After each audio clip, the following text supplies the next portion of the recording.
Alright, my dear Leos, welcome back to my channel. Today we're going to be doing your prediction for March 2025 horoscope. Watch this first and foremost. Of course, as always, if you are Leo, rising, sun and moon, of course, are welcome to watch as well. But start with rising. Give this video a big thumbs up. Don't forget to subscribe if you are new. And let's go, guys. Anyway, Leos, a big month for you. Mars is finally retrograde. It's not in your sign yet. That will happen in April. So Mars is still in your 12th house. However, this month, with all the activations of Aries, is going to be huge for so many of you, because this is, when you have so many planets being activated in your 9th house, you are truly the chosen one.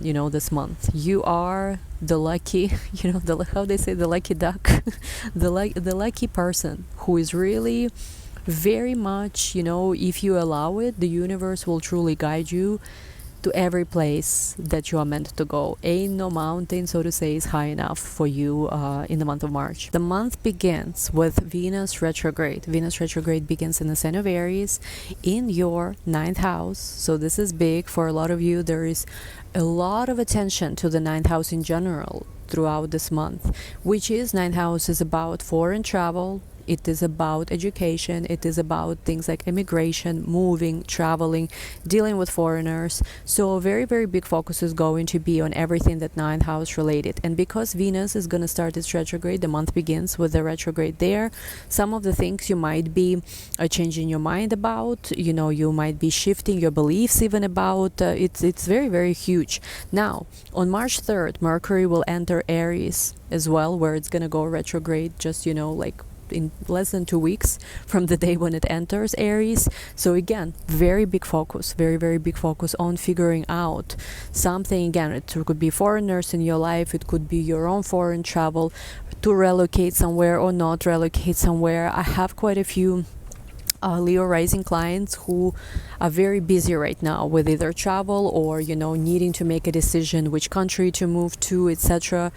And I think honestly for a lot of you, March is going to be that month where there's going to be much more clarity. Why? Yes, we do have Venus retrograde and Mercury retrograde in the month of March in your 9th house, but what's important is that of course the sun, your ruling planet here, and also the great light, so to say, is going to enter the sign of Aries on March 20th. So a lot of things that were kind of in the dark, a lot of things that were kind of not clear, you were maybe trying to figure out something in the dark.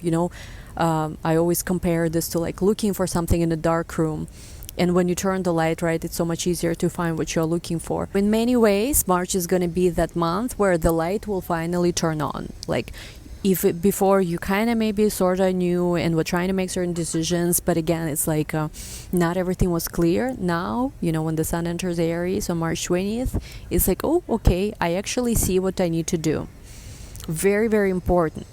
So I think really sun entering Aries is going to help a lot. Again, making sense of things that were not clear, big decisions maybe that you needed to make. It's gonna start getting clear. Clarity is a very, very big component of what's happening in the month of March. Now, let's talk about eclipses because they are important. March 14th, this is when we're gonna have the total lunar eclipse in the sign of Virgo in your 2nd house. This is important because of course for Leo's 2nd house, here it's also retrograde, right? Mercury, the ruling planet of the 2nd. There is going to be a big shift of values. So something that maybe you didn't see very valuable or very important now is going to become more important or less important. It really depends here. How this eclipse, with South Node is going to manifest for each sign is going to be very individual based on the horoscope, because it is such a karmic eclipse too. It's with South Node, it's sort of lunar eclipse. It is in a way, connected to some of our spiritual mission, our karma, maybe even to a certain degree in this lifetime. Yes, pay attention to the events also of March 14, because definitely it's very important with this eclipse. I'll make a separate video about this. March 29th is going to be the last solar eclipse in the sign of Aries. Again, this is going to be culmination of the themes that were present since 2023, spring 2023, when this eclipse originally started. The nodes ingress in the summer of 2023, of course, but there is a culmination of also the themes, the beliefs, things that you've been focused on. Maybe there is even going to be a shift of belief systems in some ways as this eclipse is taking place. Something you believed in maybe is not as relevant anymore. Of course, this eclipse is no longer with North Node, so the tone of it is different.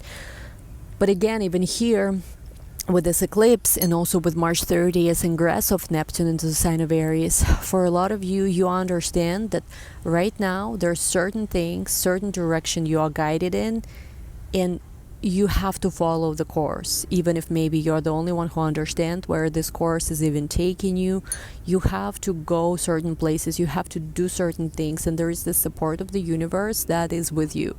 Like there's certain, I just keep getting this message, right? Like outside even, it's astrology, but I get intuitive downloads sometimes when I do this too. It's like you are guided somewhere.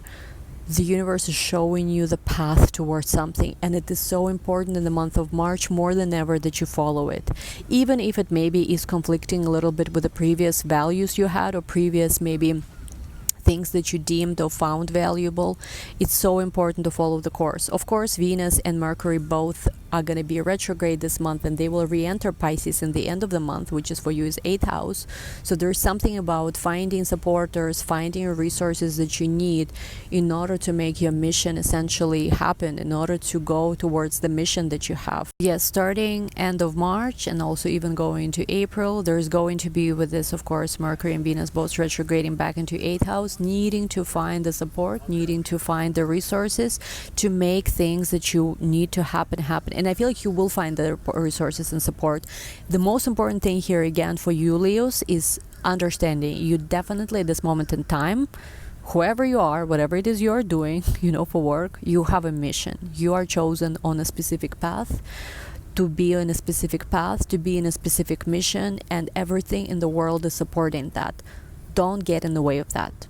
Whatever is needed for you will find you. And yes, maybe, of course, with full moon and Virgo eclipse in the 2nd house, there could be some losses maybe. Yes, you might need to let something go, something that you valued a lot before. But you know what? It's going to be worth it. So Leos, I hope you enjoyed this horoscope. There's going to be also tarot oracle decoding part, which is going to be available for patrons and members of this channel. Thank you so much. I do hope you enjoy it. Again, it's going to be either on Patreon or on membership side. Link is going to be down below. I'm deciding still, where I'm going to post this. But yes, definitely watch that. All the information is always about personal readings and one-on-one mentorship in the description box. Love you all. Give this video a big thumbs up. Wishing you the most amazing month of March. I love you so much, guys. Thank you so much, and we'll talk soon. Bye bye.